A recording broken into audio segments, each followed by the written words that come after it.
problems should be avoided in seamwork machining. In my work, seamwork parts are common in aerospace and medical industries, where they significantly reduce weight and improve overall performance. But machining seamwork is never easy.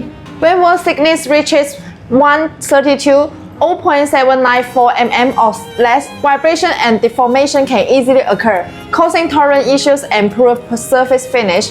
To address these challenges, I focus on 3 key areas. Height to thickness ratio. I keep it within 10:1 to reduce vibration risk by improving stiffness. 2. Height to length ratio. I minimize unsupported wall length during design to maintain shape stability in machining. 3. Structural support design.